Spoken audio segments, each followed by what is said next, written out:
এই পৃথিবীতে আমার মা নাই, বাবা নাই, আমার চাচা ছিল তাও নাই, আমার স্ত্রী সে ছিল তাও নাই, কেউ নাই। এখন আমি মক্কায় ঢুকবো, মক্কার লোকেরা আমাকে অত্যাচার করবে, আমার তো কেউ নাই। আল্লাহ, আমি যে দুর্বল, এই দুর্বলতার দোয়া তোমার কাছে করি। আল্লাহ, তুমি যদি রক্ষা না করো আমার পক্ষে বাঁচা সম্ভব না। আমার ভাইয়েরা, আমার বন্ধুরা তায়েফ গেলেন। সেই তায়েফের মধ্যে ইসলামের দাওয়াত দিতেছিলেন, সেখানে 10 দিন অবস্থান করেন। 10 দিন ইসলামের দাওয়াত দিচ্ছিলেন। একজন মানুষ রাসূলের কথা শুনে না, বরং রাসূলকে আবার অত্যাচার করে।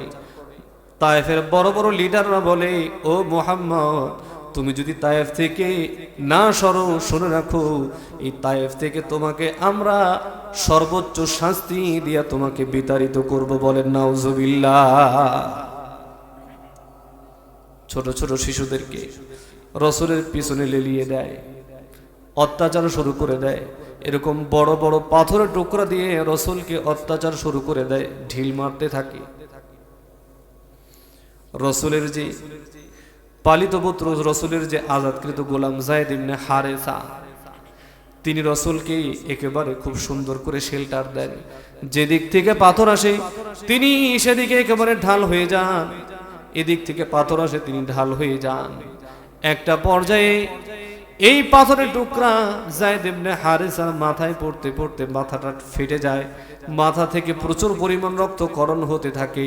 রাসূলকেও তারা অত্যাচার করতে করতে রাসূলের দেহটা ছিন্ন বিচ্ছিন্ন হয়ে যায়। রাসূলের দেহটা একেবারে রক্তাক্ত হয়ে যায়, রক্তে রঞ্জিত হয়ে যায়। রক্ত গড়তে গড়তে গড়তে গড়তে জুতা মোবারক রক্তে রঞ্জিত হয়ে যায়। অত্যাচার অত্যাচার। তিনি ফিরতে ছিলেন। আর রাহিকুল মাখতুম একটা ইতিহাসের অনবদ্য কিতাব, এখানে লেখা হয় রাসূলুল্লাহ সাল্লাল্লাহু আলাইহি ওয়াসাল্লাম যন্ত্রণায় তিনি মাটিতে বসে পড়েন। কিন্তু এই নরাধমরা রাসূলের 2 বাহু ধরে 2 ডানা ধরে দাঁড় করায় দেয়, আবার পাথর ছুটতে থাকে। বলেন নাউজুবিল্লাহ। আমাদের কাছে ইসলাম কি এমনি এমনি এসেছে? কত অত্যাচার তারা সহ্য করেছেন। আর আমরা মুসলমান, ওয়ারিস সূত্রে মুসলমান, মানে আমার দাদা মুসলমান ছিল, তার দাদা মুসলমান ছিল, তার দাদা মুসলমান ছিল, আমরা ওই সূত্রে মুসলমান। ইসলামের মর্ম আমরা বুঝি না। আমার ভাইরা, বন্ধুরা, কথা খুব সংক্ষেপ করতেছি, আমি আমার তাফসিরে ঢুকব। আর রাহিকুল মাখতুম কিতাবের মধ্যে লেখা হয় রাসূলকে পাথর মারতে মারতে মারতে মারতে প্রায় 4.5 কিলোমিটার পথ রাসূলকে পাথর মারতে মারতে মারতে মারতে বিতাড়িত করেছেন। নাউজুবিল্লাহ। রাসূলুল্লাহ সাল্লাল্লাহু আলাইহি ওয়াসাল্লাম তিনি সেখান থেকে আস্তে আস্তে আস্তে আস্তে মক্কার কিছু লোকদের একটা বাগান ছিল, সেই বাগানে আশ্রয় নেন। আশ্রয় নেওয়ার পর তিনি আল্লাহ তাআলার দরবারে হাত তুলে বলেন, আল্লাহ, এই পৃথিবীতে আমার মা নাই, বাবা নাই, আমার চাচা ছিল তাও নাই, আমার স্ত্রী সে ছিল তাও নাই, কেউ নাই। এখন আমি মক্কায় ঢুকবো, মক্কার লোকেরা আমাকে অত্যাচার করবে, আমার তো কেউ নাই। আল্লাহ, আমি যে দুর্বল, এই দুর্বলতার দোয়া তোমার কাছে করি। আল্লাহ, তুমি যদি রক্ষা না করো আমার পক্ষে বাঁচা সম্ভব না। রাসূলের এই চোখের পানি আমার আল্লাহ তাআলা শোনার সাথে সাথে পার্শ্ববর্তী সেই তায়েফের 2 পাশে বিশাল বড় 2টা পর্বত ছিল, পর্বতের ফেরেশতারে আল্লাহ তাআলা রাসূলের দরবারে পাঠিয়ে দিলেন, ও ফেরেশতারা যাও, আমার রাসূলের কাছে যাও, আমার হাবিবের কাছে যাও, দেখো সে কি বলে। ফেরেশতা 2 জন ফেরেশতারা এসে বলে, ওগো নবীজি, আপনার কাছে আমরা অনুমতি চাই। আপনি যদি অনুমতি দেন, এই 2টা বিশাল বড় বড় পাহাড়, এই পাহাড় আমরা তায়েফবাসীর উপর ফেলে পুরা তায়েফবাসীকে আমি ধ্বংস করে ফেলবো। রাসূল বললেন, থামো, কখনোই এই কথা মুখ দিয়ে উচ্চারণ করবা না। তারা হয়তো বুঝে নাই এমন একটা সময় আসবে তাদের বংশধররা ইসলাম সম্পর্কে তারা জানতে পারবে, আমাকে চিনতে পারবে, তারা হয়তো ঈমান আনবে, শিরিক থেকে বেঁচে থাকবে। তাই বদদোয়া করার দরকার নাই।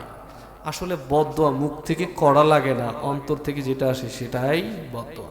হাত তুলে আর বদদোয়া করতে হয় না যে অমুকে আমার সাথে খারাপ ব্যবহার করেছে, অমুকে আমার সাথে দুর্ব্যবহার করেছে, অত্যাচার করেছে, বদদোয়া করব না। মন থেকে যে একটা শব্দ বের হয় এটাই যথেষ্ট। তবে রাসূলুল্লাহ সাল্লাল্লাহু আলাইহি ওয়াসাল্লাম প্রচুর পরিমাণ নিজেকে সংবরণ করেছে।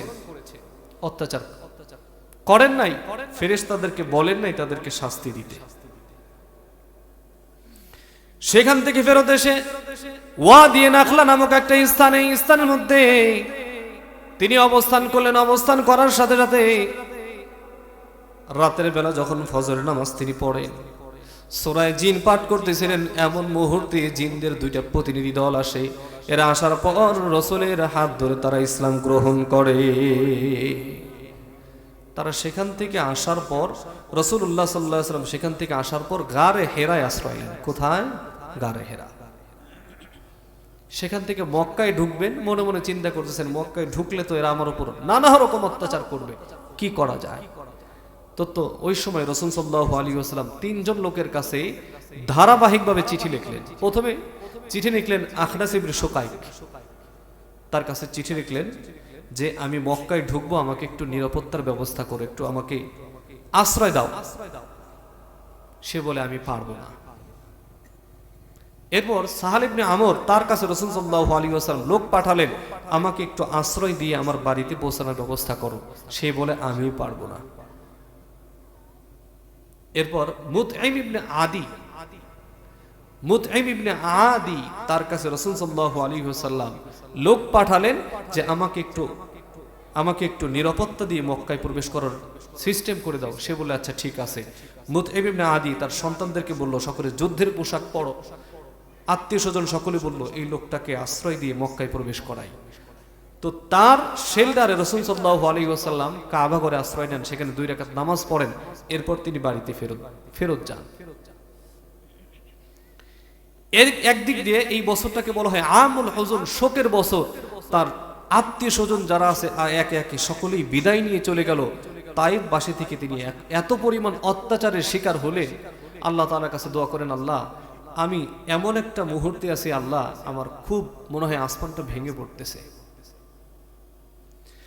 এমন মুহূর্তে আমার আল্লাহ তাআলা বলেন, ওগো নবীজি আপনি বিচলিত হবেন না, আপনার জন্য একটা বড় পুরস্কার রেখেছি।